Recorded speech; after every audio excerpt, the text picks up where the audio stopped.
I spliced them together.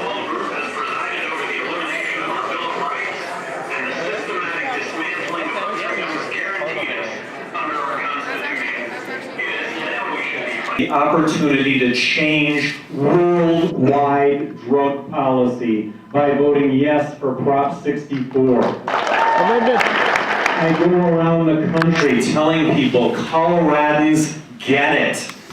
6 years ago, citizens of Denver vote to decriminalize marijuana on a campaign based on marijuana. I was always struck by the fact that Colorado has more per capita marijuana smokers than any other state in the country.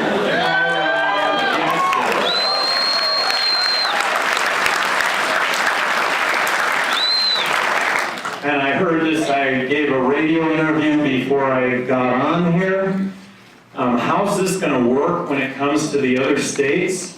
Colorado being the first domino that falls, Colorado that's going to be the first domino that 49 other states follow and bring about rational drug policy. Well, when everybody in the country wants to get on an airplane come the weekend to go to Denver to chill out, that's how it's going to work.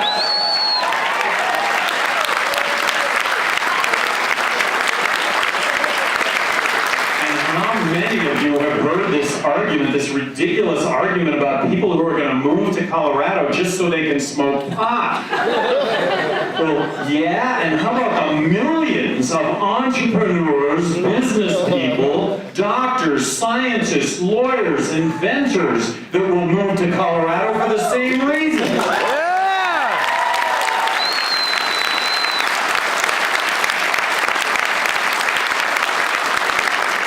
So how would it work to have a president that's not adverse to vetoing legislation? I would have vetoed the Patriot Act.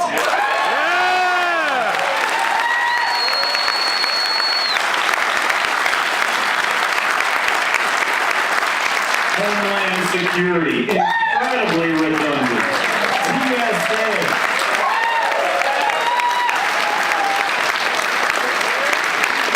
Leave airport security to the airlines, to the airports, to the states, to the municipalities.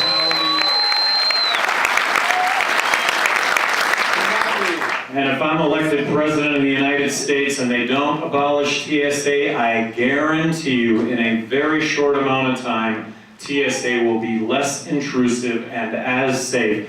Because as President of the United States, as Governor of New Mexico, you control all the rules and regulations.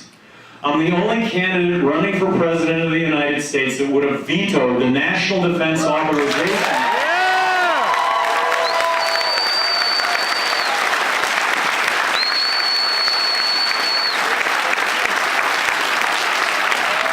Allowing for you and I, as U.S. citizens, to be arrested and detained without being charged. This is why we fought wars. This is why we fought wars. That's true.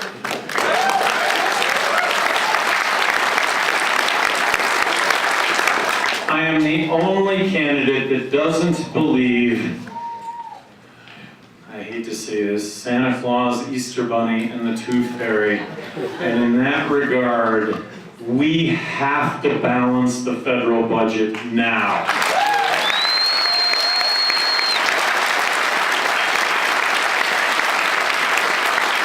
If we don't balance the federal budget now, we are going to find ourselves in a monetary collapse.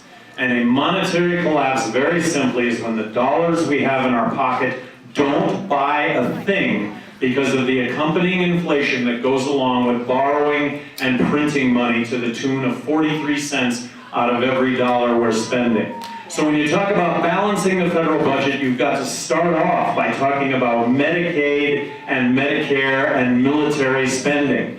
Medicare is a benefit that all of us in our lifetimes pay in $30,000 and we get a $100,000 benefit. By extension, whatever we pay into Medicare, we're getting a benefit 3 times that of what we're paying in.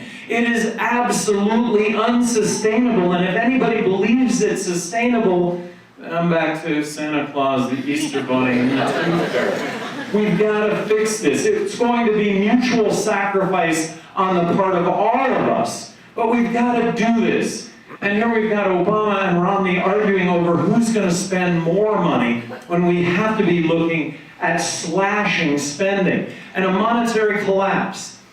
Soviet Union experienced a monetary collapse at the end of the 80s. And what happened prior to that? Gee, they were in Afghanistan for 10 years fighting a war that was not to be won, and it bankrupted them, and they suffered as a result of it. And not in our lifetimes are they going to recover from a monetary collapse.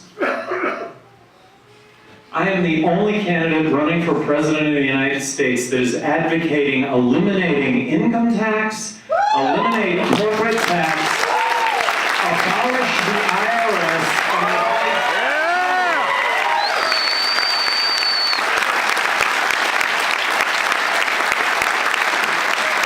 and replace all of it with one federal consumption tax. Now, the federal, and I am embracing the fair tax. It ends up being cost neutral over a very short amount of time. It's really the answer when it comes to American exports, bleeding out all existing federal non-transparent tax out of goods and services that we would export. It's the answer when it comes to China, and it's the answer when it comes to American jobs. If tens of millions of American jobs are not created with a zero corporate tax rate environment, I don't know what it takes to create tens of millions of jobs. And under the fair tax, no longer would there be withholdings from your payroll check. No more Social Security taken out, no more unemployment, no more Medicare. All of those proceeds would come out of the proceeds of the fair tax. Really reboot the American economy for the next 100 years.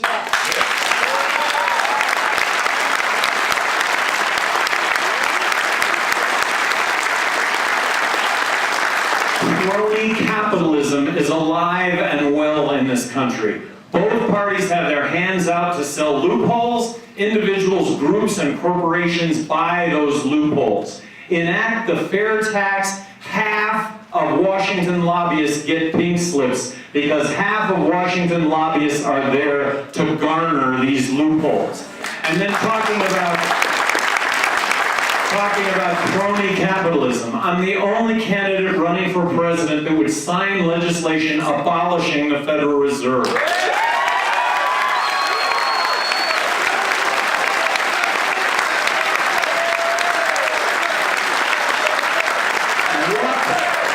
What an inside game. Yeah. Treasury prints money, they give it to the Federal Reserve. Federal Reserve gives money to the banks at 0%. Do the banks give that money to you or I?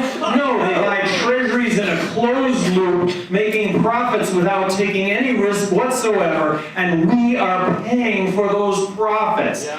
This is America today, and this doesn't have to be America today. And I'm the only candidate running for president of the United States that would sign legislation repealing legal tender laws and establish competing currencies, which would actually give value to the currency that we have.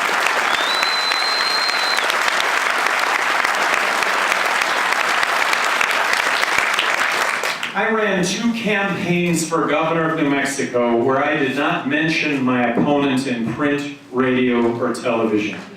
People are hungry to vote for a leader. People don't want to vote for the lesser of two evils. People want to